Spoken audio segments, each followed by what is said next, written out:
Cepat siapkan celemekmu dan lari ke rumahku sekarang juga. Datang dan siapkan jamuan sampai meja hampir rubuh untuk cucu laki-laki pewaris keluarga kami yang berharga. Setelah merampas pabrik yang dibangun dengan darah dan keringat selama 30 tahun, dan mengusirku seperti sampah, telepon tak tahu malu dari ibu mertua itu datang. Pada pukul 2 dini hari, saat semua orang terlelap, setelah 1 tahun penuh. Sebuah penghinaan yang luar biasa, memintaku menyiapkan meja syukuran untuk bayi, dari seorang selingkuhan. Meja syukuran, di tengah malam buta begini, nomor nenek-nenek yang mengganggu, ini tidak ada di ponselku. Anda siapa ya? Bukannya marah, ia justru tertawa dingin. Mereka, yang telah mengusir istri sah di tengah dinginnya malam, tak pernah menyangka. Gunting kain tua di tangannya akan memutus total aliran uang mereka. Kisah karma yang memuaskan, di mana ibu, mertua kejam dan suami pezina, dalam sekejap terlilit utang dan harus memohon-mohon dengan putus asa di bawah kaki mantan menantunya. Jika Anda penasaran dengan drama pembalasan yang mendebarkan ini, silakan tekan tombol subscribe dan like sekarang juga. Waktu mundur ke 1 tahun lalu, ke sebuah pabrik tua di tengah musim hujan yang dinginnya menusuk tulang. Kala itu pun, Citra tak menyadari darah merembes dari ujung jarinya yang membeku saat ia terus-menerus terpaku pada kertas pola. Semalaman, di tengah hawa dingin yang menusuk, lantai pabrik yang pemanasnya dimatikan terasa sedingin es. Angin musim hujan yang tajam menyusup melalui celah-celah dinding semen yang retak, menimbulkan rasa sakit seolah mengiris kulit. Meskipun ia mengenakan berlapis-lapis celana kerja tua dan jaket yang dipenuhi debu kain putih dan bubuk kapur, itu tak cukup untuk menahan hawa dingin yang menusuk hingga ke tulang. Citra duduk meringkuk seperti udang di kursi plastik dingin tanpa sandaran. Pemandangannya yang dengan susah payah menggoreskan garis di atas kertas pola besar dengan jari-jari kaku yang gemetaran sungguh memilukan. Kalau pesanan ini tidak selesai besok pagi, kita akan kehilangan klien. Tolong, isikan sedikit solar untuk genset pemanasnya. Uap putih keluar dari bibir pecah-pecah dan keringnya, namun jawaban yang kembali sungguh tak berperasaan. Harga solar itu berapa, tahu tidak? Jangan manja. Cepat kerjakan. Mantan suaminya, Bima, hanya duduk nyaman di samping pemanas listrik yang hangat menatapnya dengan pandangan tajam. Sendi-sendi jari Citra yang kaku, sudah bengkak memerah, bahkan untuk memegang pensil pun terasa sulit. Bubuk kapur biru yang menempel selama 30 tahun dan tak bisa hilang meski digosok dengan sabun tertanam di bawah kukunya, membuat beratnya waktu terasa begitu menyakitkan. Akhirnya, ujung jarinya yang kasar dan membeku pecah, dan tetesan darah merah kental jatuh ke atas kertas pola putih. Noda yang menyebar itu sama tragisnya dengan hidupnya yang penuh penderitaan. Sendi jariku membeku, jadi sulit digerakkan, ucapnya terengah-engah. Namun, alasan itu pun lenyap tak berdaya di udara dingin. Saat itu, pintu besi pabrik yang tua dan berat didorong terbuka dengan kasar, menciptakan suara decitan, logam berkarat yang memekakkan telinga dan mengguncang seluruh pabrik. Bersamaan, dengan angin dingin yang menusuk, aroma parfum mewah yang pekat dan manis, seketika menyelimuti pabrik. Ketika Bella, sang selingkuhan yang mengenakan mantel bulu mewah, melangkah masuk, Bima yang sedang duduk di depan pemanas langsung berlari seperti kilat, dan merangkul bahunya dengan mesra. Sayangku sudah datang, kenapa kamu repot-repot datang ke tempat berdebu, begini?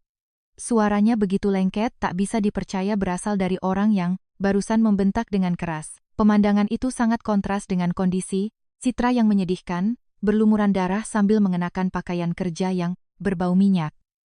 Hidung Bella yang mengenakan mantel bulu cerpelai seharga puluhan juta rupiah, terangkat tinggi seolah menyentuh langit. Ibu mertuanya, Ratna, yang masuk dengan langkah angkuh di belakang mereka, mulai berlebihan mengelus perut Bella yang sedikit membuncit.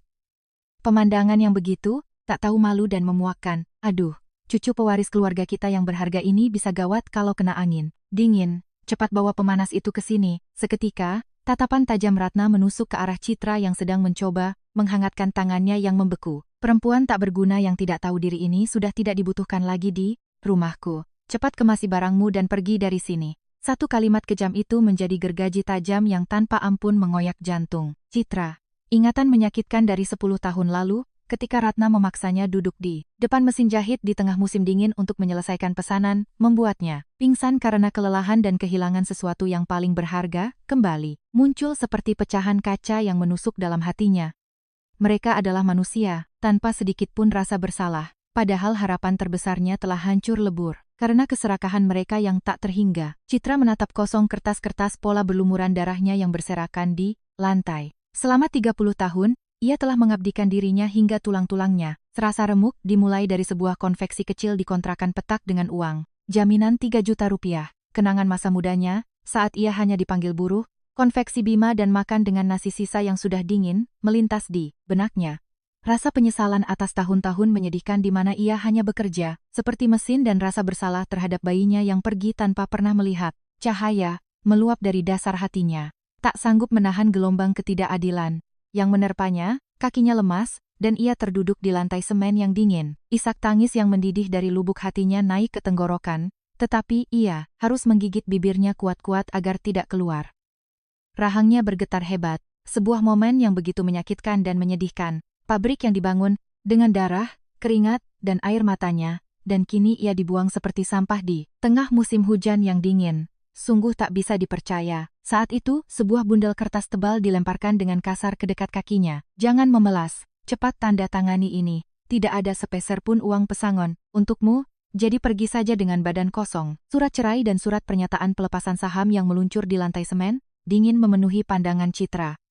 Pemberitahuan pengusiran sepihak dari Bima yang arogan dan tak tahu malu. Citra perlahan menunduk dan memungut satu persatu lembaran surat yang berserakan di lantai sedingin es. Bahunya yang bergetar, pelan karena hawa dingin yang merambat dari lututnya, kini menjadi kaku. Rasa ketidakadilan karena diinjak-injak dan dicabik-cabik, kini telah berubah menjadi nalar yang tajam dan dingin seperti pisau. Ketika Citra perlahan mengangkat kepalanya, tak ada lagi sedikit pun keraguan di matanya yang memerah. Pergi dengan badan kosong? Baiklah. Jika itu memang keinginan kalian, akan aku kabulkan. Di bawah kuku yang ditempeli bubuk kapur dan darah, ia mencengkeram erat sudut surat pernyataan itu hingga hampir kusut.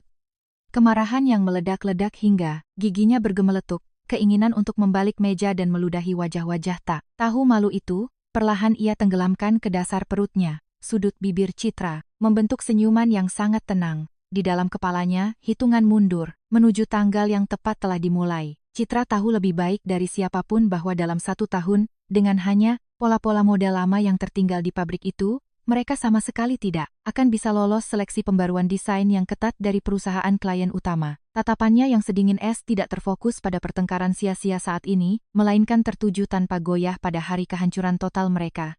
Tepat 1 tahun lagi, pada hari vonis mati ekonomi dijatuhkan, ketika mesin-mesin di pabrik yang hanya memiliki pola usang itu akan berhenti selamanya.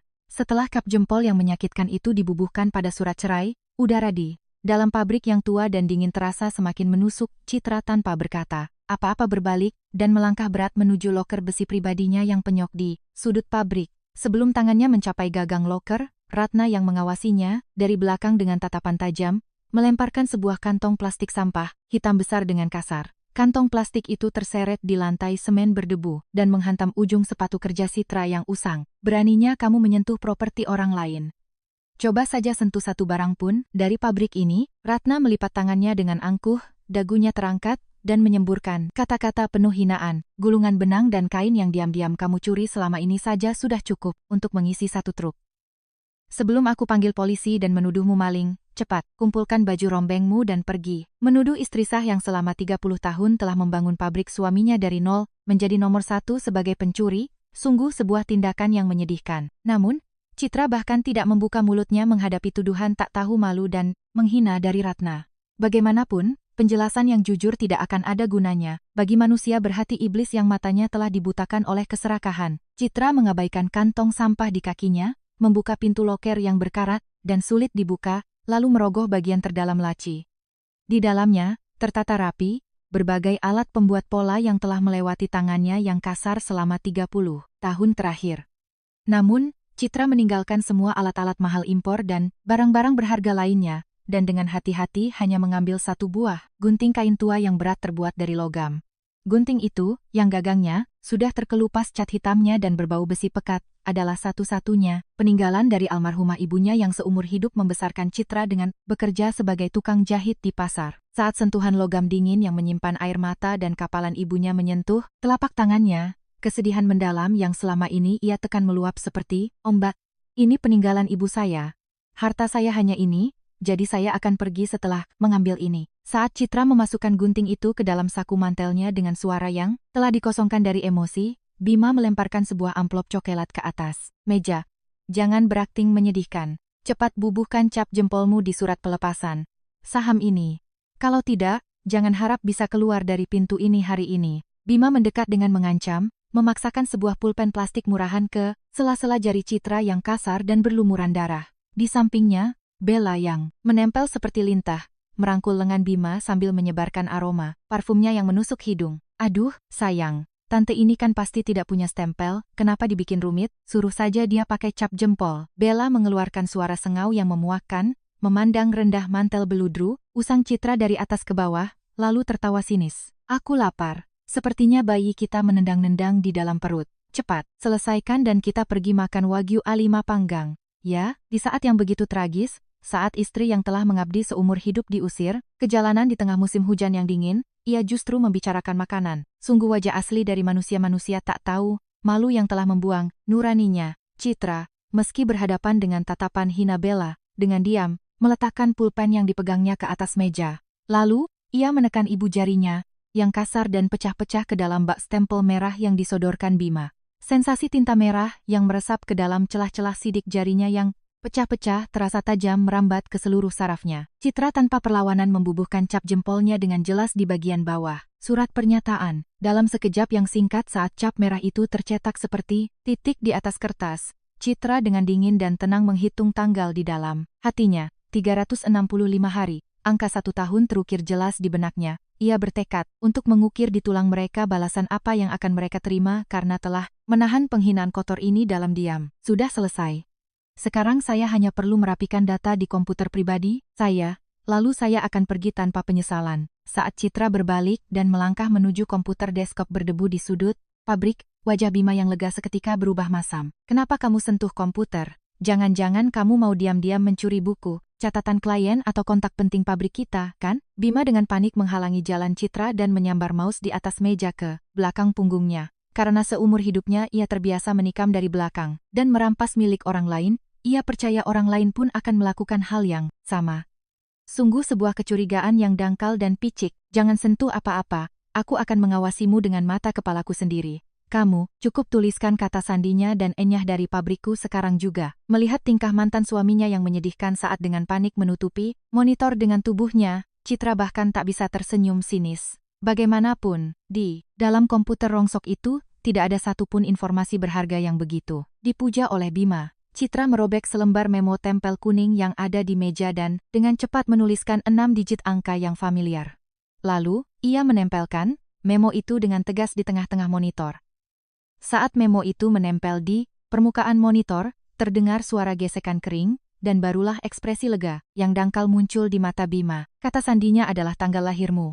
Kalau begitu curiga, silakan masuk. Sekarang juga dan periksa sendiri dengan matamu. Sementara Bima terburu-buru mengetik di keyboard dan membuka folder-folder di desktop, Citra dengan tenang mencabut kabel hard disk eksternal pribadinya yang terpasang di belakang CPU, bersamaan dengan suara tajam komponen internal yang bergesekan saat konektor dicabut. Layar monitor tua itu berkedip sejenak, menandakan koneksi data telah terputus sepenuhnya. Apa yang kamu lakukan? Cepat letakkan barang itu di meja. Ketika Bima berteriak dengan mata melotot, Citra memasukkan hard disk seukuran telapak tangan itu ke dalam saku mantel tipisnya dan menjawab dengan dingin. Sedingin es, di server umum perusahaan, saya sudah serahkan semua data pola model lama yang cukup untuk produksi sampai musim semi tahun depan, tanpa kurang satu pun. Citra menatap tajam kebodohan Bima, menyisipkan tulang yang tajam dalam setiap kata yang diucapkannya dengan jelas. Tapi yang ada di dalam hard disk ini adalah hasil karya baru untuk musim depan, yang murni berasal dari kepalaku dan ujung jariku yang lelah. Ini adalah aset pribadi saya, jadi ini di luar lingkup serah terima. Anda, sebagai seorang direktur, seharusnya tahu itu secara hukum, bukan, Bima? Setelah melihat sekilas ratusan folder file yang berjajar di monitor, tertawa sinis. Bagi manusia tak kompeten yang bahkan tak bisa membedakan lekukan halus pada pola atau tren musiman dari perusahaan besar, jumlah file yang terlihat banyak sudah cukup membuatnya puas. Bawa saja sesukamu. Kamu pikir pabrik kita tidak akan berjalan hanya karena kamu membawa satu alat rongsok itu? Bima menepuk-nepuk monitor dengan jarinya dengan angkuh, dagunya terangkat, dan mengejek. Melihat servernya penuh dengan file, sepertinya cukup untuk 3 tahun ke depan. Sekarang urusanmu sudah selesai, enyahlah dari hadapan mataku selamanya. Sebuah bualan bodoh dari orang yang tak menyadari perbuatan apa yang baru saja ia lakukan. Jebakan kehancuran sempurna apa yang baru saja ia masuki dengan kakinya sendiri. Ia sama sekali tidak menyadari bahwa yang penting bukanlah jumlah file, melainkan teknologi inti satu-satunya yang bisa memenuhi standar. Pembaruan yang ketat dari perusahaan klien utama telah hilang seluruhnya. Citra meremas gunting tua dan hard disk yang terasa keras di dalam sakunya, secara bergantian, lalu menutup mulutnya dengan dingin. Kemudian, ia merapatkan kerah mantel tipisnya dan berjalan dalam diam menuju pintu besi pabrik, tempat darah dan keringatnya selama 30 tahun tertanam. Dari belakang, terdengar tawa, rendahan bela dan celotehan berisik Ratna yang sudah memilih menu daging sapi untuk makan siang besok. Namun, telinga Citra tidak lagi mendengar kebisingan, rendahan mereka. Citra tidak menghapus atau mencuri satu hal pun. Semuanya memang miliknya sejak awal. Ia hanya menghentikan kebodohan memberikan teknologi berharganya secara gratis kepada manusia yang tidak pantas. Mulai hari ini, saat Citra melangkah keluar, pintu besi pabrik yang tua dan berat di belakangnya tertutup seolah tak kuat menahan bebannya sendiri. Lempengan besi seberat ratusan kilogram yang meluncur di rel berkarat itu menghantam kusen pintu, mengeluarkan suara memekakkan yang mengguncang area pabrik. Itu adalah suara perpisahan yang berat dan tak bisa diubah, yang dengan sempurna memisahkan hawa dingin yang mengerikan di luar dengan keserakahan kotor di dalam pabrik. Angin dingin yang tajam seperti pisau tanpa ampun menerpa wajahnya, namun di dalam hati Citra justru berkobar api perlawanan yang panas dan membara. Perangkap mematikan yang akan menjatuhkan vonis mati ekonomi pada mereka telah terpasang, tepat pada hari pembaruan desain besar-besaran dari perusahaan klien utama, dimulai tahun depan. Hitungan mundur menuju kehancuran yang akan meledak tepat 365 hari lagi, mulai berjalan dengan dingin tanpa kesalahan sedikit pun, tepat pada saat pintu pabrik tertutup. Langkah berat Citra akhirnya berhenti di ujung sebuah gang sepi di pinggiran kota. Saat ia memutar kunci tua di gembok sebuah kamar kos dengan uang jaminan 3 juta rupiah, engsel yang berkarat menjerit mengerikan seolah tak kuat menahan bebannya. Begitu pintu terbuka, bau apek dan asam khas dari dinding yang ditumbuhi jamur hitam langsung menyengat hidungnya. Hawa dingin dari lantai, tikar plastik kuning, yang pemanasnya sudah lama mati, menembus sol sepatu tipisnya dan mulai membekukan ujung kakinya tanpa ampun. Ia berdiri terpaku di tengah ruangan sedingin es, memandang sekeliling ruang kosong itu. Hanya langit-langit dengan noda jamur yang menyebar seperti peta dan dinding yang kertasnya menggelembung karena lembab yang terlihat. Sebuah pemandangan yang begitu menyedihkan untuk sebuah tanda terima dari pengabdian 30 tahun hingga tulang-tulangnya serasa remuk. Jadi, setelah 30 tahun mengabdi sampai tulang remuk, tanda terima masa mudaku hanyalah sebuah kamar bau jamur ini. Citra perlahan membuka resleting tas tua yang dipegangnya dengan tangan yang membeku. Dari dasar tas, bukan barang mahal lainnya, melainkan gunting kain. Logam berat peninggalan ibunya yang ia keluarkan dengan hati-hati. Tekstur kasar dari kain lap pudar yang melilit gagangnya terasa lebih dulu di ujung jarinya, diikuti oleh beratnya logam dingin yang catnya terkelupas yang terasa hingga ke dadanya. Kesedihan mendalam yang selama ini ia tekan dari lubuk hatinya akhirnya meledak seperti bendungan yang jebol. Ibu, selama 30 tahun aku hidup seperti anjing sebagai buruh di konveksi Bima, tapi yang tersisa di tanganku hanyalah gunting tua peninggalan ibu ini. Citra memeluk erat gunting logam dingin itu, berlutut di lantai yang membeku dan meringkuk. Tanpa terdengar oleh siapapun, dengan bibir terkatup rapat, ia akhirnya mulai mengeluarkan isak tangis yang serasa merobek ususnya. Suara tangisan tertahan yang mengisi kamar kos gelap itu bercampur dengan suara angin musim hujan yang menyusup melalui celah jendela. Punggung Citra yang menangis, sambil meringkuk di kamar sempit dan suram itu terlihat begitu kecil dan membungkuk, tertekan oleh beban 30 tahun. Kau bilang aku barang usang tak berguna, kan? Ya. Di pabrik yang kubangun, dengan darah dan keringatku, apakah Wagyu A5 itu terasa enak di tenggorokanmu? Bersama perempuan muda itu, meski menangis darah, wajah mantan suami dan ibu mertuanya yang tersenyum tak tahu malu terbayang jelas di benaknya. Nikmati saja sepuasnya. 1 tahun lagi, akan kubuat kalian merangkak mengais, debu di lantai di depan besan kaya raya kalian itu. Namun, air matanya tidak mengalir panjang sepanjang malam. Setelah tangisan singkat yang dalam, Citra bangkit dengan terhuyung-huyung sambil berpegangan pada lantai dan berjalan ke kamar mandi yang sempit dan tua. Saat keran dibuka, air sedingin es mengalir deras, dan ia membasuh wajahnya dengan kasar. Mata merah yang bengkak dan jejak air mata ia basuh bersih dengan air dingin. Jangan menangis. Menangis dengan menyedihkan dalam hidupku berakhir malam ini. Setelah mengeringkan wajahnya dengan handuk secara kasar, Citra berdiri tegap di depan cermin kamar mandi yang retak. Di balik tetesan air dingin di permukaan cermin, tatapan tajamnya yang penuh tekad terpantul dengan tegas. Kelopak mata, yang bengkak karena menangis dan kontur tajam tulang pipinya justru membuktikan, tekadnya yang sekeras batu. Menantu seseorang, buruh konveksi Bima. Mulai hari ini, kulit rendahan seperti itu kubuang ke selokan. Citra menyisir rambut basahnya, dengan kasar, dan bergumam dengan suara sedingin. Citra Wulandari, maestro pola terbaik di Indonesia. Dengan nama asliku, akan kuputus total sumber penghidupan kalian. Setelah meninggalkan cermin, Citra langsung duduk di lantai yang dingin, membuka laptop tuanya, dan menyalakannya. Cahaya monitor pucat yang bersinar sendirian, di tengah kegelapan pekat menerangi wajahnya yang penuh tekad. Ujung jari yang pecah-pecah karena bubuk kapur menari-nari di atas keyboard dan suara ketikan yang cepat dan tegas memenuhi keheningan kamar kos. File-file portofolio uniknya yang pernah membuatnya lolos seleksi ketat perusahaan-perusahaan besar dengan sekali coba tersusun rapi di layar. Ratusan gambar pola presisi yang lahir dari ujung jarinya selama 30 tahun bersinar padat di dalam monitor kecil itu. Tanpa teknologi pola baru yang sempurna untuk peluncuran baru perusahaan mode, klien utama tahun depan, apakah mesin-mesin pabrik rongsok itu bisa bertahan? Bahkan satu hari pun, setelah menyelesaikan pekerjaannya, Citra mengeluarkan dompet tua dari saku, mantelnya dan membuka resleting di bagian terdalam. Di sana, tersimpan rapi, sebuah kartu nama dari Presiden Direktur Perusahaan Mode klien utama, yang diberikan langsung kepadanya 3 tahun lalu saat beliau mengunjungi pabrik dan memujinya. Dengan ujung jari yang kapalan, ia dengan hati-hati mengelus tekstur. Kartu nama berlapis emas yang ujungnya sudah usang karena lama disimpan. Bapak Presiden Direktur, dulu Anda melihat keterampilan tangan saya dan memujinya bernilai ratusan miliar. Sekarang, akan saya buktikan siapa pemilik sebenarnya dari teknologi itu. Mata Citra sudah tertuju tanpa goyah pada pembalikan kekuasaan total yang akan terjadi 1 tahun lagi. Keesokan paginya, tepat pukul 9, saat jam kerja resmi dimulai, Citra akhirnya menekan nomor telepon langsung sang Presiden Direktur. Nada sambung yang panjang dan berat memecah keheningan, lalu terdengar suara elektronik samar dari seberang sana. Selamat pagi Pak. Saya Citra Wulandari, maestro pola yang dulu bekerja di Bima Garment. Hening sejenak di seberang sana. Lalu terdengar suara berat dan terkejut dari sang Presiden Direktur. Citra Wulandari? Anda yang membuat semua pola luar biasa itu di bawah Pak Bima, bukan?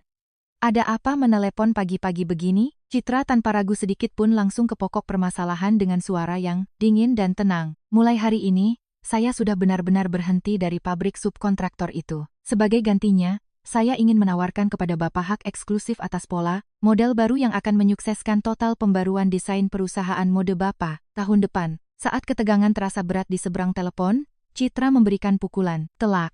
Sebagai gantinya, berikan saya satu wewenang. Posisi sebagai kepala divisi, audit di kantor pusat, yang bisa memeriksa dan menyingkirkan perusahaan-perusahaan subkontraktor tahun depan dengan tangan saya sendiri. Perangkap raksasa dan sempurna, yang akan memutus sumber penghidupan orang-orang, yang telah mengingkari ikatan keluarga 1 tahun lagi, akhirnya menampakkan wujudnya yang tajam. Tepat 1 tahun berlalu, di tengah musim kemarau.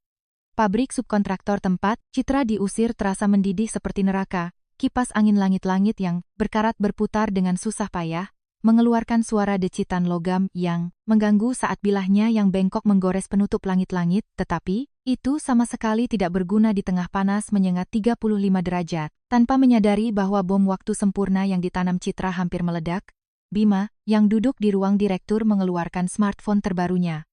Ia tampak begitu menyedihkan saat dengan santai menelepon seorang sales dari dealer mobil, Port Impor mewah. Ya mas.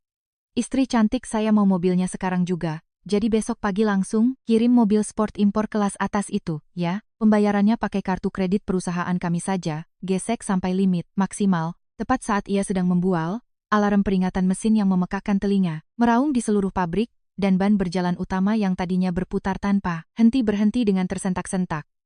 Bau gosong yang memuakkan dari motor besar yang kelebihan beban menyebar melalui udara lengket dan menyengat hidung orang-orang. Kepala pabrik yang seluruh tubuhnya basah oleh keringat dingin membuka pintu kantor dengan kasar dan berlari masuk dengan wajah pucat. Di kedua tangannya, yang gemetar, tergenggam surat penolakan produk dari kantor pusat Mahakarya, Fashion dengan stempel merah yang jelas. Di luar jendela di belakangnya, ribuan potong pakaian musim gugur yang dikembalikan dan dianggap sampah oleh kantor pusat menumpuk seperti gunung, memenuhi halaman pabrik. Terik matahari musim, kemarau menyinari tumpukan pakaian yang kemasan plastiknya sobek dan terlempar sembarangan, dan bau serat sintetis yang lembab menyebar di udara panas. Pak Direktur, Kantor pusat bilang semua pola produk baru musim gugur kita cacat, dan mengembalikan semuanya. Pabrik kita sekarang benar-benar akan bangkrut. Suara kepala pabrik bergetar hebat, tetapi Bima yang sedang menelepon hanya mengibaskan tangannya dengan kesal. Ah, cuma mesin rusak sebentar saja, kenapa heboh begitu? Mas dealer, tidak usah khawatir. Lanjutkan saja kontraknya. Ia benar-benar mengabaikan peringatan putus asa pabriknya, meremas surat tagihan, denda penalti senilai miliaran rupiah yang ada di meja, dan melemparkannya ke lantai. Tumpukan surat kaku itu jatuh ke lantai dan berserakan sia-sia, tetapi angka-angka yang tertulis di setiap lembarnya adalah utang raksasa yang cukup untuk menelan seluruh perusahaan Bima. Para karyawan yang cemas gajinya akan dipotong mulai berhenti bekerja dan berbisik-bisik, tetapi bualan bodoh Bima setelah menutup telepon justru semakin menjadi-jadi. Denda penalti itu gampang, tinggal ajukan pinjaman maksimal dari bank saja. Mertuaku kan vendor utama di Mahakarya Fashion, kalian takut apa? Tanpa menyadari bahwa nyawa perusahaannya berada di ujung tanduk, ia menghambur-hamburkan uang perusahaan yang berharga untuk mendapatkan simpati selingkuhan mudanya. Pada saat yang sama, Ibu Bima, Ratna, sedang sibuk menyapu bersih supermarket, bahan makanan paling mahal di lingkungan itu sambil terus-menerus mengelap keringat yang bercucuran. Dengan tekad untuk tidak kalah gengsi dari keluarga, besan barunya yang kaya, kedua tangannya menjinjing keranjang belanja yang penuh dengan daging wagyu A5 dan abalon segar. Hempeh. Besanku boleh saja kaya raya, tapi mereka tidak akan bisa menandingi ketulusan Ratna ini. Akan kupatahkan kesombongan mereka dengan keahlian masakku yang luar biasa. Dengan wajah basah oleh keringat, Ratna membual kepada tetangga yang lewat, dan dengan gila-gilaan mempersiapkan jamuan syukuran akikah untuk keluarga pihak selingkuhan. Namun, dapurnya yang sempit dan tua sudah berubah menjadi kandang babi yang bahkan tidak ada tempat untuk melangkah. Di atas talenan, potongan-potongan daging tebal tergeletak begitu saja tanpa dibersihkan. Darahnya dan bau amis yang memuakan menyebar kemana-mana. Di atas kompor gas yang berkerak hitam, tutup panci berderak karena uap, dan kuah coklat yang meluap mendesis-desis di atas api, mengeluarkan asap yang menyesakkan. Aduh, kenapa darah daging ini tidak hilang-hilang, sih? Sudahlah, tuang saja. Bumbu mahal, mana mereka tahu? Tangan Ratna yang memegang pisau tumpul tampak sangat kikuk, dan hanya suara pisau yang menghantam talenan plastik dengan keras yang memenuhi dapur. Waktu sudah menunjukkan lewat tengah malam, menuju pukul 2 dini hari, dan karena panas, dari kompor gas besar yang menyala, dapur terasa seperti sauna. Bahan-bahan, makanan mahal yang terlalu lama dibiarkan di suhu ruang mulai mengeluarkan bau asam dan busuk. Saat Ratna mencicipi iga yang berbau asam, wajahnya berubah pucat pasi dan ia terduduk lemas. Bagaimana ini? Semuanya sudah basi. Besan yang cerewet itu akan datang besok siang. Apa yang harus kulakukan dengan sampah bau ini? Dengan pandangan menguning, Ratna dengan panik mengusap layar smartphone-nya yang berminyak, mencari-cari nomor di buku telepon. Nomor mantan menantunya, Citra Wulandari, yang telah ia usir seperti barang bekas. Gagasan yang hanya bisa dipikirkan oleh manusia yang telah mengingkari ikatan keluarga dan dibutakan oleh keserakahan, untuk meminta mantan istri sah menyiapkan jamuan. Cukuran cucu dari selingkuhan, berkilauan di matanya yang memerah. Di mana perempuan licik itu? Citra, panggil perempuan licik tak berguna itu dan suruh dia siapkan jamuan sampai besok sore. Manusia-manusia bodoh itu, hingga saat ini, sama sekali tidak menyadari bahwa bom waktu sempurna yang mencekik leher mereka sudah berdetak dan hampir meledak. Pukul 2 dini hari yang sunyi. Di ruang tamu sebuah penthouse mewah dengan pemandangan malam kota yang gemerlap di bawahnya, getaran tajam berbunyi. Suara dering yang sangat sumbang dan aneh merobek udara dalam ruangan yang elegan dan tenang dengan aroma diffuser yang lembut. Di layar yang bergetar hebat di atas, meja marmer, nama Ratna yang tidak pernah dihapus selama lebih dari 10 tahun, berkedip merah. Melihat nama yang memuakan itu, senyum dingin dan tajam perlahan menyebar di bibir merah Citra, keyakinan bahwa waktunya telah tiba, saat manusia-manusia biadab itu akhirnya menyadari, dan mulai meronta sebelum jatuh ke dalam jurang yang mereka gali sendiri, membuat matanya bersinar tajam. Akhirnya sadar juga kalau jerat di lehernya sudah mengencang, dan mulai meronta ya. Citra tanpa terburu-buru menyandarkan tubuhnya di sofa kulit mewah di tengah ruang tamu dan dengan santai menekan tombol jawab. Bersamaan dengan sentuhan lembut gaun sutra di kulitnya, teriakan melengking Ratna meledak dari speaker telepon, seolah merobek gendang telinga. Hei kamu, cepat lari ke rumahku sekarang. Besok siang keluarga istri baruku akan datang. Jadi cepat datang dan siapkan meja syukuran sampai rubuh. Sungguh memuakkan melihat bagaimana kekuasaan ibu mertuanya yang picik, yang telah membuangnya keluar pabrik di malam musim dingin yang membekukan setahun. Lalu, masih ia anggap berlaku. Memerintahkan mantan menantu untuk menyiapkan jamuan syukuran bayi dari selingkuhan adalah gagasan yang hanya bisa dilakukan oleh makhluk biadab berwujud manusia. Citra dengan dingin menahan rasa jijiknya yang meluap, memutuskan untuk diam-diam menyaksikan seberapa dalam orang tua bodoh itu menggali kuburnya sendiri. Ratna, di seberang telepon, bahkan tidak bisa menyembunyikan napasnya yang terengah-engah, dan dengan bersemangat menginjak-injak harga diri Citra, dengan menjadikan kekayaan besan barunya sebagai senjata. Kamu tahu tidak betapa kayanya besanku itu? Mereka adalah orang-orang yang akan datang membawa koper penuh uang, yang seumur hidupmu memutar mesin jahit pun tidak akan pernah kamu lihat. Sebuah bualan bodoh dari orang yang bahkan tidak tahu bahwa semua pesanan dari klien utama yang menjadi sumber penghidupan mereka telah dihentikan dan perusahaannya berada di ambang kebangkrutan. Citra tidak membiarkan sedikit pun emosi goyah oleh ancaman kosong itu, dan dengan ringan dan elegan menggoyangkan gelas anggur kristal di tangannya. Anggur merah pekat seperti matahari terbenam, mengalir anggun di dinding kaca transparan, dan Citra menjaga jarak sepenuhnya, hanya diam 1000 bahasa. Ia tidak mengucapkan sepatah kata pun, hanya mengalirkan keheningan yang berat, dan dingin seperti racun yang membunuh perlahan ke seberang telepon. Ketika menantu yang dulu gemetar dan tunduk pada setiap hardikannya tidak menunjukkan reaksi apapun, kepanikan yang kental mulai terdengar dalam suara Ratna. Ia tidak bisa menahan amarahnya yang meluap, dan mulai berteriak lebih keras ke telepon seolah kesurupan. Hei Citra, kamu dengar aku tidak? Akan kukirimkan alamatnya sekarang. Jadi, dalam 30 menit, pakai celemekmu dan merangkak ke sini. Suara serak yang pecah karena berteriak sekuat tenaga dan napas kasar yang terengah-engah karena kelelahan sendiri, menusuk tajam telinga Citra. Setelah cukup menikmati pemberontakan yang memalukan itu, Citra akhirnya meletakkan gelas anggurnya di meja dan mencabut pedang pembalasannya. Dasar gelas kristal itu mendarat di atas meja marmer, meninggalkan gema singkat yang jernih, dan sebelum suara itu lenyap, bibir Citra perlahan terbuka. Maaf, jamuan syukuran? Di tengah malam begini mengganggu telepon orang, nomor nenek-nenek ini tidak ada di ponsel saya. Sebenarnya Anda ini siapa, ya? Satu kalimat itu mengandung kekuatan yang luar biasa untuk memutus total belenggu memuakan bernama keluarga mertua yang telah mengikatnya selama 30 tahun dan menginjak-injak mereka sebagai orang asing. Saat suara Citra yang dingin dan tegas membelah udara, dari seberang telepon hanya terdengar suara aneh seperti orang tercekik. Sementara Ratna yang terdiam karena syok dan hinaan yang tak terduga, Citra melepaskan panah ultimatumnya. Itu bukan sekadar peringatan. Itu adalah alat pengatur waktu yang kejam dan tanpa ampun, yang akan memutus nyawa lawannya. Kalau ada waktu untuk bicara omong kosong, buka telingamu dan dengarkan baik-baik.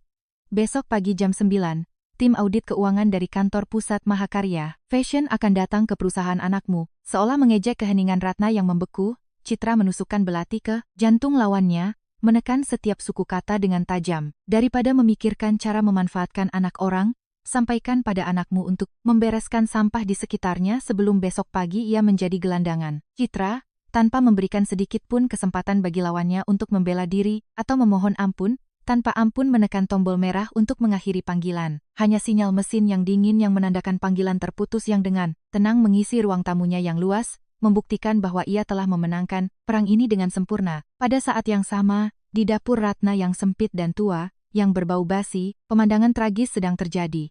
Smartphone yang terlepas dari tangan Ratna, yang siok jatuh ke lantai keramik yang keras, layarnya pecah berkeping-keping. Pecahan kaca yang berserakan di lantai memantulkan cahaya lampu neon dengan tajam, seolah meramalkan masa depan keluarga mereka yang akan hancur. Berkeping-keping, Ratna yang terduduk dengan wajah pucat pasi, tak percaya dengan apa yang didengarnya, menatap kosong ke udara dan bergumam, tim audit keuangan, apa yang perempuan gila itu katakan barusan, kini yang akan mereka hadapi, hanyalah kehancuran yang tak terhindarkan, dan jurang kemiskinan yang mengerikan, yang diciptakan oleh bencana besar bernama Citra Wulandari. Pukul 9 pagi tepat, di halaman pabrik subkontraktor yang sunyi, di mana suara mesin jahit yang biasanya tak pernah berhenti pun telah senyap karena badai pengembalian barang, terjadi perubahan besar. Di atas tanah kering dan tandus, yang berdebu, sebuah sedan hitam mewah seharga miliaran rupiah meluncur masuk, tanpa suara. Ban mahal yang melewati lubang-lubang tanah yang kasar menekan, kerikil kering hingga hancur, memecah keheningan yang mencekam di halaman kosong. Seorang asisten berpakaian jas rapi dengan cepat turun dari kursi pengemudi dan dengan sopan membuka pintu belakang.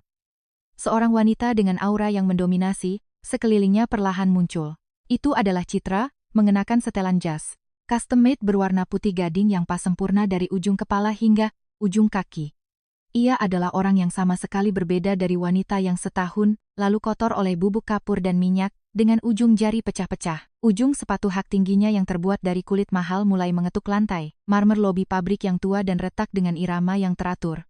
Suara sepatu hak tinggi yang tajam setiap kali ia melangkah, menekan seluruh ruangan seperti langkah kaki hakim yang mendekati para pendosa bodoh untuk menjerat leher mereka. Begitu turun dari mobil, Citra mengerutkan keningnya dengan jijik saat bau minyak apek dan keringat asam menyengat hidungnya, tempat yang telah kubesarkan dengan mengorbankan tulang dan dagingku selama 30 tahun, tapi bahkan setelah setahun, bau pabrik yang memuakan ini benar-benar membuatku mual. Ingatan tragis saat ia dibuang seperti sampah ke jalanan di musim dingin yang membeku melintas, tetapi senyum yang menawan dan arogan justru tersungging di bibirnya. Saat itu, Bima, dengan rambut lepek dan penampilan kuyu karena semalaman, mengurus pengembalian barang musim gugur yang menumpuk, berlari keluar dari ruang direktur. Langkah Bima, yang berlari dengan senyum menjilat karena mengira ada tamu penting dari luar, membeku seperti batu saat melihat Citra berdiri di tengah lobi, mantan istrinya yang dulu lusuh dan tak berharga, yang telah ia usir ke dalam kubangan debu, telah kembali dengan penampilan seorang penguasa, yang begitu sempurna dan glamor, hingga ia bahkan tak berani menatap matanya. Mata Bima yang keruh berputar liar, mencoba menyangkal kenyataan di hadapannya, tetapi karisma luar biasa yang dipancarkan Citra sudah mencekik lehernya. Bu, Ibu, kenapa kamu di sini pagi-pagi begini? Tempat apa ini sampai kamu berani-beraninya datang? Panggilan yang rendahan dan tak pantas, yang sama sekali tidak berubah dari setahun lalu, keluar dari mulut Bima yang masih berkhayal bahwa ia berada di posisi atas. Menghadapi Hardikan tak berarti yang sama sekali mengabaikannya. Itu, Citra, bukannya marah, justru memandang rendah penampilan lusuh Bima dari atas ke bawah, seolah melihat serangga yang merayap di lantai. Bau keringat, dingin yang lengket di kemeja kusutnya dan kotoran di bawah kuku yang ia garuk, semalaman terlihat jelas, tetapi Citra tidak mengubah ekspresinya sedikit pun. Ia bahkan tidak merasa perlu membuka mulutnya untuk menjawab. Dengan sedikit gerakan dagu, asisten yang berdiri di sampingnya mendekati meja resepsionis yang dingin. Sang asisten mengeluarkan sebuah kartu nama berlapis emas tebal dari saku jasnya dan meletakkannya dengan kasar dan tegas di depan mata Bima. Rahang, Bima ternganga lebar saat melihat logo emas Mahakarya Fashion yang berkilauan, menyilaukan di bawah sinar matahari pagi. Asisten itu menatap Bima dengan pandangan hina seolah melihat sampah di jalanan, lalu membelah udara lobi yang membeku dengan peringatan yang jelas. Panggilan ibu tidak bisa lagi digunakan sembarangan di sini. Beliau bukan lagi ibu yang dulu. Beliau datang sebagai kepala divisi audit yang memegang kendali penuh di Mahakarya Fashion. Segera bersikap sopan, begitu kata kepala divisi audit menghantam gendang telinga Bima. Citra menyodorkan papan klip berisi surat resmi berstempel merah kantor pusat ke dada Bima. Ujung tajam kertas berkualitas tinggi itu menggores kemeja Bima yang kusut dan basah oleh keringat dingin, dan rasa hina yang belum pernah ia rasakan seumur hidupnya menembus seluruh tubuhnya. Mulai hari ini, pemeriksaan keuangan dan audit khusus terhadap perusahaan mitra Mahakarya Fashion dimulai. Jangan banyak bicara, segera buka buku-buku catatan keuanganmu. Begitu perintah dingin dan tegas Citra jatuh, 7 orang akuntan elit yang mengikutinya serentak meletakkan tas-tas dokumen berat mereka di atas meja. Kunci logam tas-tas hitam itu terbuka bersamaan, dan suara tajam dari kait logam yang presisi bergema di lobi. Sebelum mulut Bima yang ternganga bisa tertutup, puluhan buku audit dan surat pemberitahuan hukum yang dikeluarkan dari dalam tas menutupi meja tanpa celah. Tidak ada waktu untuk berdiri melongo seperti orang bodoh. Cepat keluarkan dokumennya, mulai dari catatan barang cacat yang kemarin dikembalikan semua, sampai rincian penggunaan dana pribadi yang kamu gesek di tempat hiburan malam. Di antara puluhan karyawan pabrik yang menahan napas menyaksikan pemandangan luar biasa ini, bisik-bisik tak percaya mulai meledak seperti air bah. Bukannya itu mantan istri Pak Direktur?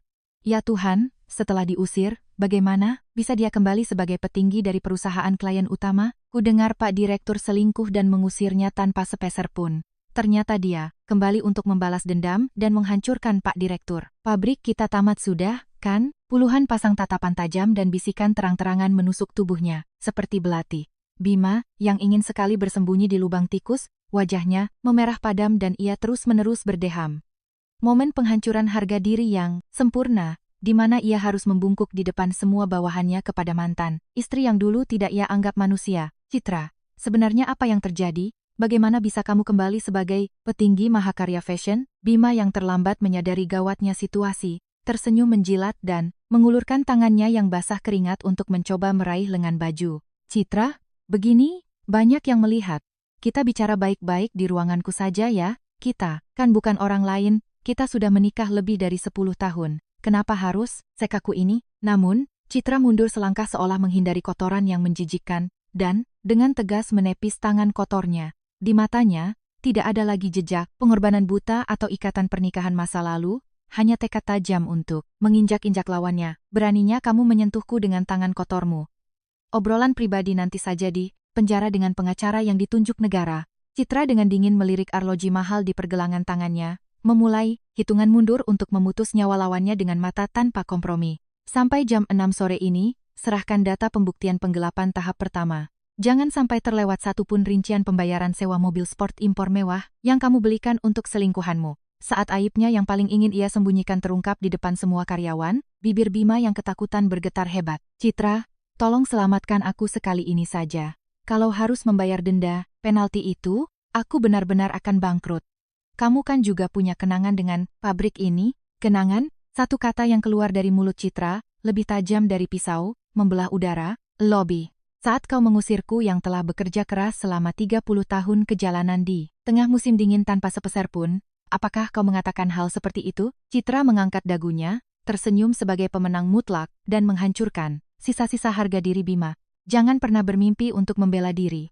Dokumen aslinya serahkan 100% besok, jam 12 siang. Kalau kurang serupiah pun, kau akan langsung ditahan, tepat sebelum jam 6 sore yang dijanjikan. Di halaman pabrik subkontraktor yang panas menyengat tanpa AC, Bima datang tergopoh-gopoh. Bima, yang dari ujung kepala hingga ujung kaki basah oleh keringat lengket, bahkan tidak berani menatap langsung mata tajam Citra. Wajahnya yang kotor, dengan lidah yang terus-menerus menjilat bibir keringnya, cukup untuk membuat siapapun yang melihatnya merasa mual. Berkas pembuktian yang tipis dan lusuh di kedua tangan, Bima bergetar lebih hebat dari daun yang ditiup angin kencang. Begini, Citra. Sepertinya kamu salah paham. Aku sama sekali tidak menggelapkan uang perusahaan untuk kepentingan pribadi. Manusia yang telah membuang istri sah yang bekerja keras selama 30 tahun ke jalanan di musim dingin, sekarang mencoba membela diri. Sungguh menggelikan, semua itu untuk menjamu klien dan sebagai biaya operasional perusahaan, mau, bagaimana lagi? Kamu kan juga tahu kondisi pabrik. Menghadapi pembelaan yang picik dan memuakkan itu, Citra bahkan tidak merasa perlu membuka mulutnya untuk menjawab, dan dengan kasar merebut tumpukan rincian pembayaran yang diberikan oleh akuntan. Tanpa ragu sedikit pun, ia melemparkan berkas pembuktian palsu yang telah dimanipulasi Bima semalaman ke udara. Salinan kwitansi yang dilaminasi itu beterbangan seperti badai salju putih di halaman pabrik, lalu jatuh berantakan di kaki Bima. Suara gemerisik tumpukan kertas yang mendarat di aspal panas dan saling tumpang tindih, dengan dingin memecah keheningan di halaman pabrik. Mulutmu boleh saja mencong, tapi bicaralah yang benar. Jangan membela diri dengan mulut kotormu. Kertas-kertas yang berserakan ini sudah menjelaskan faktanya. Citra menginjak salah satu bukti pembayaran kartu kredit yang jatuh di lantai. Dengan ujung sepatu hak tingginya, memberikan pukulan telak yang membungkam. Pembelaan picik Bima, biaya kamar VIP di klinik bersalin mewah untuk selingkuhan, 250 juta rupiah. Uang muka sewa mobil sport impor mewah kemarin sore, 300 juta rupiah. Apa hubungannya ini dengan operasional pabrik? Fakta mengejutkan bahwa pembayaran puluhan juta rupiah yang diklaim Bima sebagai biaya menjamu klien sebenarnya digunakan untuk memuaskan kemewahan dan kesombongan selingkuhannya terungkap. Mendengar fakta yang mengejutkan itu, kemarahan tak terbendung meledak seperti gunung berapi di antara puluhan karyawan pabrik yang tadinya hanya menonton dalam diam. Gila. Gaji kita sudah 3 bulan menunggak, dan dia menggunakan uang perusahaan yang berharga itu untuk membayar klinik bersalin dan mobil mewah. Selingkuhannya, kita bekerja di bawah panas menyengat ini hanya dengan satu kipas angin, dan direktur kita justru menghamburkan uang perusahaan untuk memanjakan. Selingkuhannya, kita harus segera melaporkannya. Saat tuduhan penuh kebencian dari bawahannya yang selama ini ia percayai dan manfaatkan menghujaninya dari segala arah, Bima akhirnya kehilangan kekuatan di kakinya. Saat ia terhuyung mundur dan terduduk di kursi besi di dekatnya, kursi itu menggores lantai semen yang kasar, mengeluarkan suara tajam yang mengiris saraf. Wajah Bima pucat pasi tanpa sisa darah sedikit pun, dan matanya, yang keruh bergetar liar karena ketakutan yang luar biasa. Citra, kepala divisi, tolong selamatkan aku sekali ini saja. Kalau denda, penalti miliaran ini meledak, aku benar-benar akan jadi gelandangan. Ingatlah, kebersamaan kita selama 10 tahun. Menghadapi permohonan memuakan tanpa rasa malu itu, Citra menatapnya dengan pandangan dingin seolah melihat serangga yang terinjak. Ia tidak pernah melupakan satu hari pun kata-kata kejam yang keluar dari bibir kotor itu saat ia diusir di malam musim dingin yang membekukan. Citra, dengan nada mekanis dan tajam tanpa sedikit pun emosi, dengan tegas mengumumkan keputusan akhir yang tanpa ampun dari Mahakarya Fashion. Ini keputusan akhir dari kantor pusat. Mulai hari ini, semua kontrak subkontrak dengan Mahakarya Fashion dibatalkan secara permanen. Semua pengiriman pakaian yang ada di gudang dihentikan total. Bibir Bima bergetar hebat, tetapi pemblokiran dana tanpa ampun dari Citra belum berakhir. Dan satu lagi berita yang paling kau takuti. Pembayaran atas semua barang yang sudah dikirimkan, yang belum dilunasi, ditahan seluruhnya. Artinya, tidak akan ada Rp1 pun yang keluar. Saat Bima memegangi kepalanya dengan kedua tangan dan terengah-engah karena vonis mati yang datang bertubi-tubi, Citra tanpa ampun memutus tali penyelamat terakhir yang dipegangnya. Oh, dan kartu kredit perusahaan ajaib yang kau gunakan seolah-olah kau adalah pemiliknya. Baru saja diblokir oleh pihak bank dengan tuduhan penggelapan dana, jabatan. Citra, dengan senyum santai dari pemenang mutlak, mengumumkan kematian kartu plastik picik yang telah menghidupi selingkuhan dan ibunya. Mulai saat ini, limit kartumu adalah 0, selamanya. Bahkan untuk membeli gorengan di pinggir jalan pun tidak akan bisa. Kengerian realistis dari putusnya sumber kemewahan satu-satunya Bima dan Pilar, keluarganya menekan seluruh pabrik. Saat Bima merangkak di lantai sambil menangis terseduh-seduh, mencoba meraih ujung celana Citra, Citra dengan dingin menyingkirkan tangan kotornya dengan ujung sepatunya. Di depan puluhan karyawan, manusia yang pernah disebut direktur itu merangkak di lantai semen, memohon di ujung kaki mantan istrinya. Ia melewatkan penjelasan panjang lebar atau pertengkaran emosional, dan langsung menancapkan paku tekanan hukum di benak lawannya dengan satu kalimat. Bukan hanya membekukan rekeningmu besok pagi jam 9, tapi aku akan memutus total nyawa perusahaanmu dan hidupmu. Gugatan perdata dan pidana akan masuk besok pagi. Citra menganggap Bima yang tergeletak di lantai sebagai kotoran yang menjijikkan, berjalan keluar pabrik dengan langkah mantap tanpa menoleh ke belakang. Suara sepatu hak tingginya yang mengetuk lantai marmer bergema di lobi, kosong seperti lagu pemakaman yang sempurna, mengumumkan kehancuran Bima. Di saku celana Bima yang ditinggalkan sendirian, getaran dari pesan-pesan singkat penagihan utang dari pinjaman online dan penolakan persetujuan sewa mobil sport impor mewah berbunyi tanpa henti. Bima, yang telah jatuh ke dalam jurang keputusasaan bernama kebangkrutan, mengepalkan kedua tangannya ke udara, dan menjerit sekuat tenaga. Citra, perempuan licik kau, awas saja, tidak akan kubiarkan. Namun, teriakan itu hanyalah jeritan tak berdaya dari seorang pecundang yang lenyap sia-sia di balik pintu besi pabrik yang sudah tertutup rapat. Tepat pada saat Citra sedang menjalankan eksekusi berdarah dingin dengan memutus total aliran dana Bima di pabrik subkontraktor. Di ruang tamu rumah Bima yang tua, keluarga pihak Bella sedang duduk angkuh di kursi utama, merayakan syukuran, akikah cucu laki-laki mereka. Ratna, mengenakan kebaya brokat merah mewah yang menyilaukan, dan jari-jari, keriputnya dihiasi cincin berlian imitasi besar yang berkilauan, mengangkat tinggi hidungnya di depan besannya.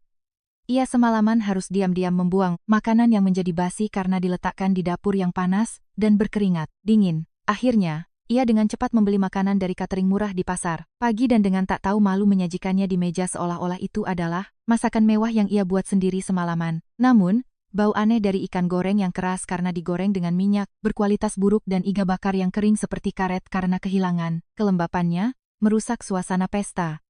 Ibu Bella dengan tatapan sangat tidak senang dan curiga mengaduk-aduk bihun goreng di piring plastik murah dengan ujung sumpitnya. Ratna, yang punggungnya basah oleh keringat dingin karena takut ketahuan, buru-buru mulai berbohong berlebihan. Aduh, besan. Ini semua iga wagyu kelas atas yang saya masak semalaman dengan bumbu rahasia warisan keluarga.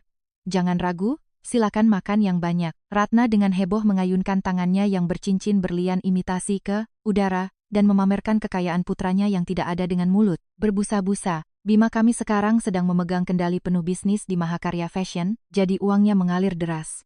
Kekayaannya lebih dari cukup untuk mengadakan pesta seperti ini 100 kali. Kesombongan rendahan dan picik untuk tidak kalah gengsi di depan keluarga, menantu yang ia puja, semakin memberatkan udara keruh di ruang tamu.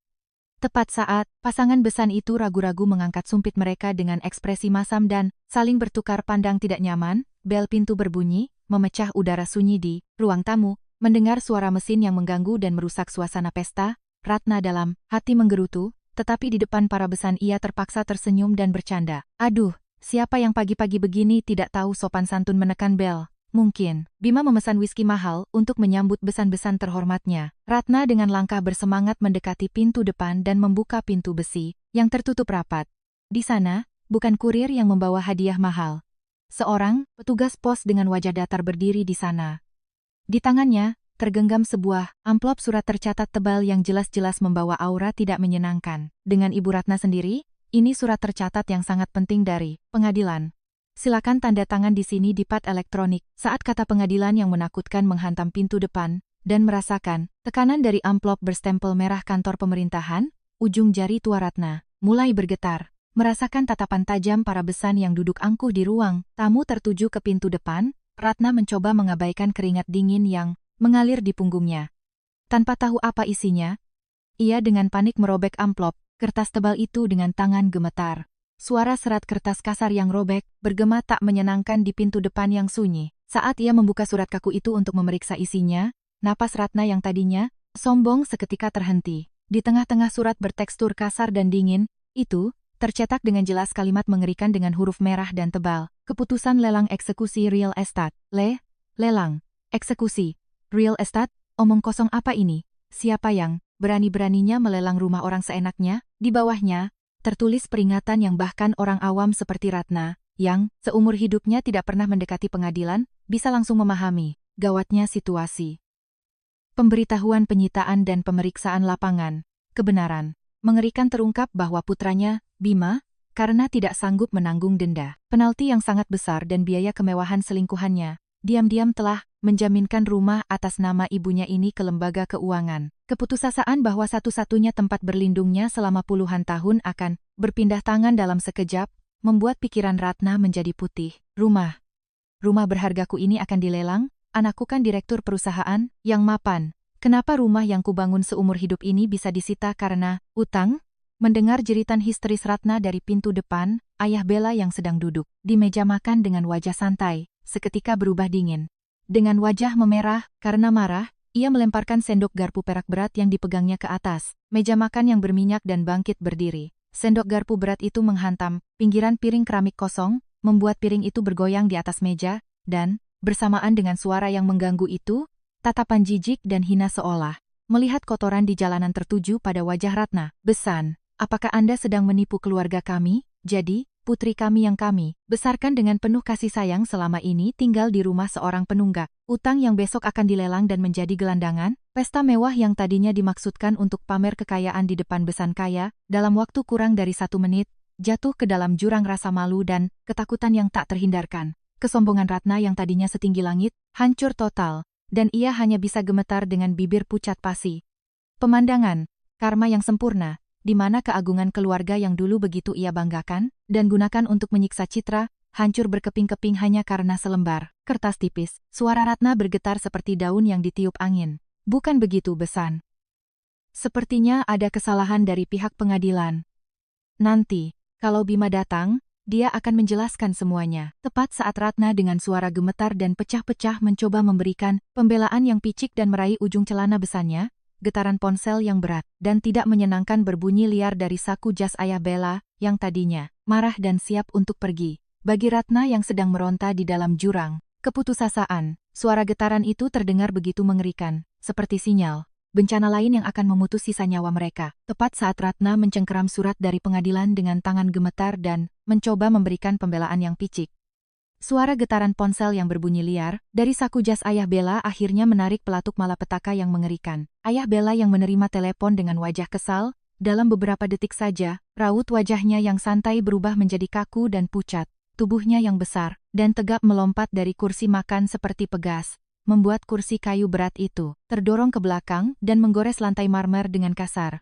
Suara tajam dari kaki kursi kayu yang beradu dengan lantai batu yang licin membuat punggung semua orang yang duduk di meja pesta merinding. Apa maksudmu? Kantor Pusat Mahakarya Fashion membatalkan kontrak subkontrak pabrik Bima secara permanen dan memprosesnya sebagai kebangkrutan total. Kabar kebangkrutan fatal yang terdengar dari seberang telepon membuat rahang keluarga Bella yang tadinya duduk angkuh seperti bangsawan ternganga lebar. Pembayaran atas semua barang yang sudah dikirim ditahan, dan mereka terkena denda penalti puluhan miliar. Jadi besok pagi perusahaannya harus tutup. Setelah memastikan berita terburuk yang tak bisa dipercaya itu, ayah Bella menatap Ratna yang terduduk di lantai dengan mata memerah.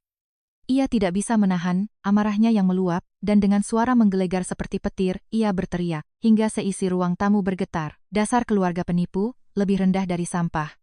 Beraninya menipu putriku yang berharga, padahal kalian sendiri penunggak utang yang besok akan menjadi gelandangan. Mendengar makian mengerikan keluar dari mulut besan kaya raya yang tadinya, begitu ia sanjung, Ratna kehilangan kekuatan di kakinya dan tersungkur di lantai. Dingin. Bagian lutut kebaya merahnya yang ia pakai untuk pamer di depan besan, menjadi kusut karena terseret di lantai, dan jari-jarinya yang bercincin berlian, imitasi kejang tak terkendali. Bella, yang menyadari gawatnya situasi, juga bangkit dari kursinya dengan wajah pucat, dan dengan kasar mencabut cincin kawin dari jarinya. Pantas saja, katanya berlian 200 juta rupiah tapi sampai akhir tidak mau memberikan sertifikat keasliannya. Ternyata ini cuma zirkon murahan dari pasar. Cincin berlian imitasi yang dilemparkan Bella dengan kesal itu menggelinding di atas lantai marmer yang keras, mengeluarkan suara yang sangat nyaring dan sumbang.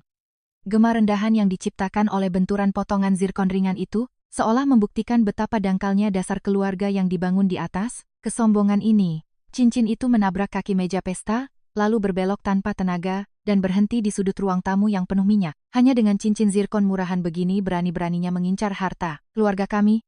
Bu, aku tidak mau bernapas di sini sedetik pun. Cepat gendong bayinya, dan kemasi barang-barang kita. Keluarga Bella dengan kasar menyambar bayi mereka yang terbaring di tempat tidur, kamar utama, dan tanpa sedikit pun penyesalan, berjalan menuju pintu depan. Jangan pernah bermimpi untuk menunjukkan wajah menjijikkanmu di depan putri dan cucuku lagi. Mulai saat ini, semua dukungan finansial dan hubungan antara keluarga kami dengan keluarga penunggak utang kalian berakhir. Saat ayah Bella menendang pintu depan sambil melontarkan kutukan tanpa ampun, pintu besi berat itu menghantam kusen dengan keras, mengeluarkan suara memekakkan yang mengguncang seluruh rumah. Bersamaan dengan suara kejam itu, dukungan dana besar dari keluarga Besan, yang menjadi satu-satunya tali penyelamat keluarga Bima, terputus total. Di ruang tamu kosong yang ditinggalkan oleh keluarga Besan, hanya tercium bau ikan goreng yang tengik dan bau iga bakar yang mulai membusuk.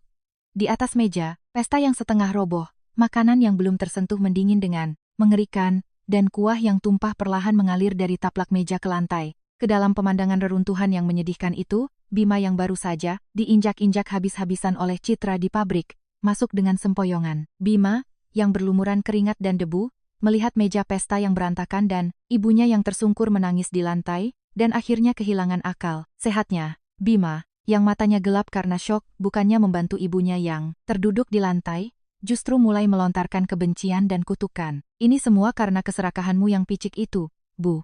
Kenapa Citra yang sedang baik-baik saja menjalankan pabrik diusir ke jalanan di tengah musim dingin, sampai jadi begini? Sebuah pemberontakan picik di mana ia melupakan penggelapan dan perselingkuhan yang ia lakukan, dan melimpahkan semua tanggung jawab kepada ibunya yang sudah tua. Sungguh pemandangan yang menyedihkan, yang menunjukkan dasar kemanusiaan yang paling rendah. Ratna, yang kehilangan akal karena ucapan durhaka putranya, juga dengan mata merah penuh amarah memukul punggung Bima tanpa ampun dan berteriak, "Dasar anak terkutuk, yang diam-diam mencuri surat rumahku dan menjaminkannya ke lembaga keuangan untuk pinjam uangkan kamu? Beraninya membuat ibumu yang sudah bekerja keras ini menjadi gelandangan di hari tua, di dalam rumah yang panas menyengat karena tidak menyalakan AC untuk menghemat listrik." Perkelahian menjijikan antara ibu dan anak yang berlumuran keringat, lengket, dan air mata kotor pun terjadi. Pemandangan mereka yang saling menjambak rambut dan menarik baju sambil berguling-guling di lantai ruang tamu adalah akhir dari makhluk-makhluk yang dibutakan oleh keserakahan, yang jatuh ke dasar, dan saling menggerogoti. Hanya raungan kotor dari manusia-manusia yang jatuh ke dasar paling rendah dan saling menyalahkan yang memenuhi rumah sempit itu. Saat ibu dan anak itu saling menyerang, layar smartphone Bima yang terlempar ke lantai berkedip dingin, menampilkan notifikasi baru. Gerakan kasar keduanya seketika berhenti. Di layar yang diangkat Bima dengan tangan gemetar, muncul pesan ultimatum dari jurusita pengadilan. Besok pukul 2 siang, kami akan datang ke rumah untuk penyitaan aset dan pemeriksaan lapangan terkait Wan Prestasi. Jika tidak ada di tempat, akan dilakukan pembukaan paksa. Itu adalah vonis mati yang tak terhindarkan, yang menyatakan bahwa mereka harus segera diusir dari rumah ini dan jatuh ke dalam kubangan debu. Setelah memastikan pemberitahuan tanpa ampun dari pengadilan, Bima dengan wajah penuh goresan kuku dan bekas darah, menatap meja pesta yang hancur total dan tertawa. Hampa seperti orang gila. Di mata keruhnya yang kehilangan fokus, hanya terpatri keputusasaan dan ketakutan yang mendalam, yang menyadari bahwa tidak ada lagi pembelaan yang akan berhasil. Selesai sudah. Uangku, mobilku, rumahku, perusahaanku, sekarang benar-benar sudah berakhir. Aku benar-benar sudah menjadi gembel. Kekejaman mereka saat membuang Citra seperti sampah di jalanan, kini kembali, dengan bunga ribuan kali lipat, memutus leher mereka di malam kehancuran yang sempurna. Udara musim gugur yang cerah seolah tak ada artinya, karena di dalam pusat konvensi besar tempat peragaan busana Mahakarya Fashion diadakan, suasana terasa mendidih karena antusiasme yang meledak-ledak. Ratusan kilatan kamera pers menyilaukan mata, menghujani panggung seperti air terjun. Hari ini, Mahakarya Fashion mencatat rekor penjualan tertinggi sejak didirikan, dan kami akan mempersembahkan kepada Anda tokoh utama di balik desain inovatif yang telah membalikkan peta industri mode. Di tengah ribuan penonton VIP yang menahan napas, suara penuh keyakinan dari MC bergema melalui speaker mahal. Inilah desainer kepala baru sekaligus kepala divisi audit kantor pusat yang akan memimpin dunia mode Indonesia, Ibu Citra Wulandari. Selama 30 tahun yang panjang dan mengerikan, namanya yang asli, yang selama ini hanya dikenal sebagai buruh pabrik tanpa nama di sudut pabrik subkontraktor, kini dipanggil di atas panggung paling bergengsi di Indonesia, Citra. Mengenakan setelan jas custom-made berwarna putih gading yang sempurna, berjalan dengan langkah mantap dan anggun menuju tengah panggung. Suara sepatu hak tingginya, yang mengetuk lantai runway dengan irama yang teratur adalah lagu kemenangan, dari seorang pemenang yang telah menginjak-injak semua luka masa lalu yang mengerikan dan bangkit kembali. Di tengah tepuk tangan meriah dari ribuan penonton yang serentak berdiri, Citra tersenyum santai dan menawan.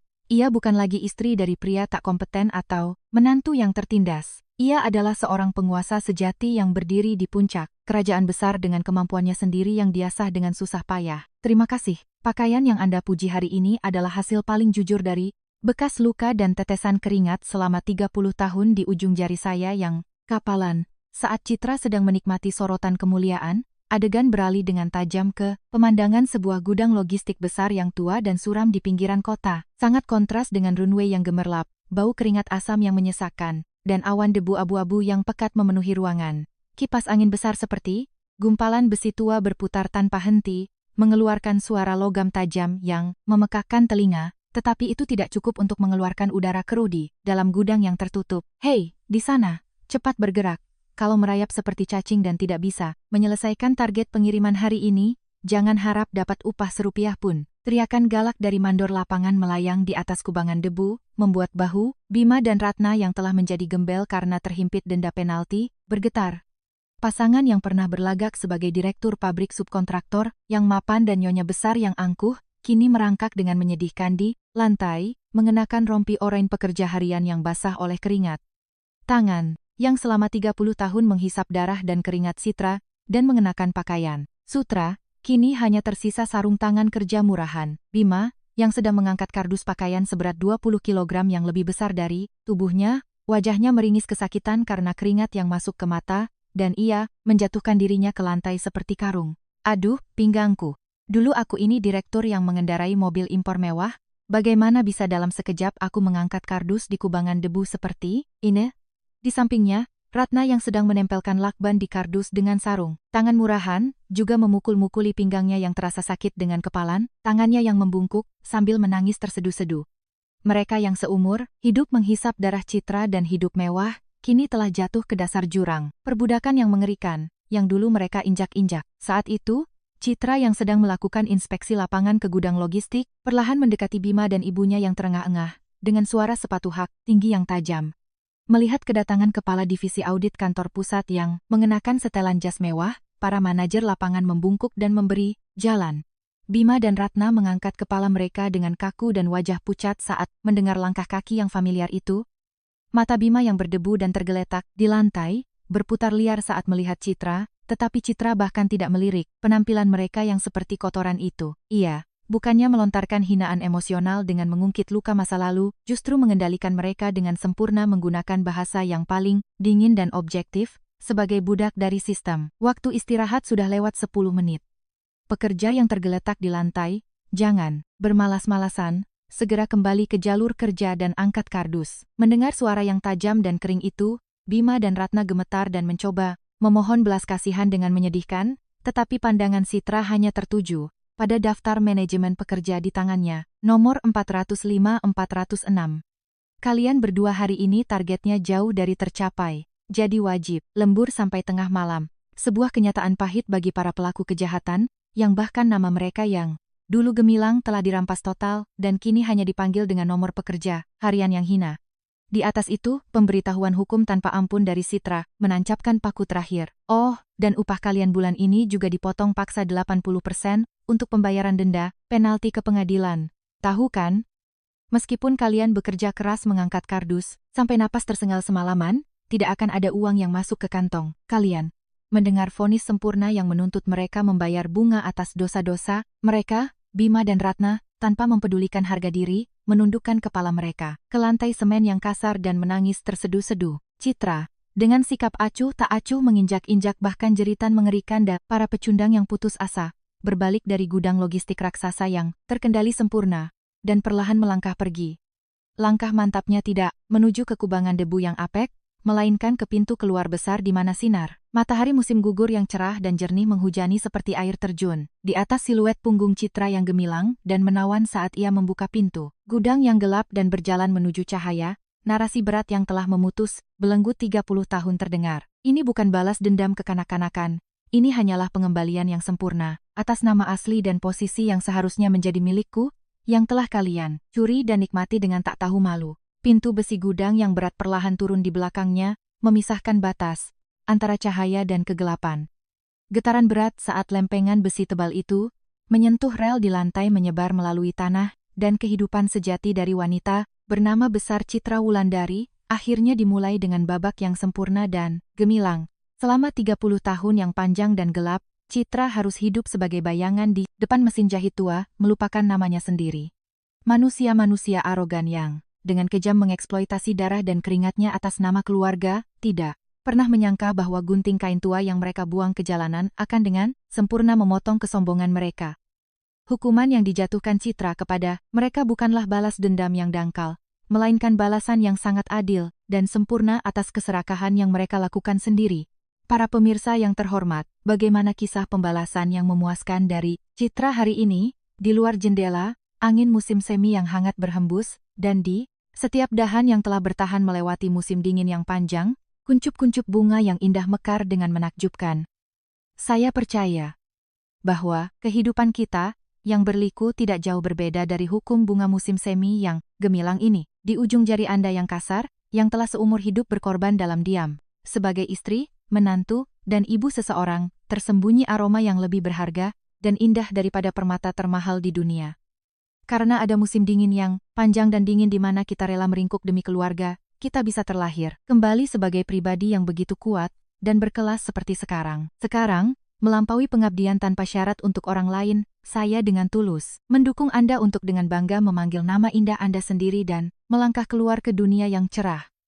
Jika kisah Citra hari ini telah dengan segar membersihkan rasa sesak yang selama ini terpendam di dalam hati Anda, sebelum meninggalkan video ini, mohon tekan tombol subscribe merah dan like. Dan jika di sekitar Anda ada teman-teman yang seperti Citra, yang seumur hidupnya hanya berkorban lalu terluka dan membutuhkan penghiburan, kami akan sangat berterima kasih jika Anda membagikan video ini melalui pesan instan. 1. Komentar dukungan hangat dari Anda, dan 1 kali tombol bagikan, akan menjadi kekuatan terbesar bagi banyak Citra di luar sana yang melepaskan cangkang tuanya dan memulai musim semi kehidupan yang baru. Seperti musim semi yang hangat, kami berdoa dengan tulus agar sisa hidup Anda, para pemirsa, selalu dipenuhi dengan hari-hari yang hangat dan gemilang. Sampai di sini, drama berkelas dari kisah hidup bijaksana yang meningkatkan martabat Anda. Terima kasih.